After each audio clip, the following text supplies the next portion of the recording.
natin ang sarili. Paalagaan natin ang isa.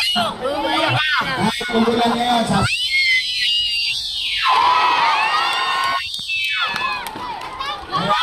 ang ginawa namin ni Chichi at Jessa, ni Congressman Ernix, ng Doktora Irma, ni Ian, ni Bobby, ni Ibay, at saka si Taga, at siyempre, huwag niyo kakalimutan, tumangga rin yung anak ko.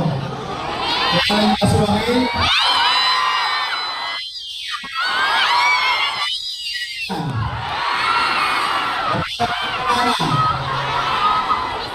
Kami dito sa grupo namin, mahal na mahal namin kayo.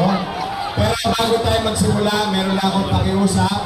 Pwede ba palakpakan natin ang ating mga social welfare? Palakpakan natin ang ating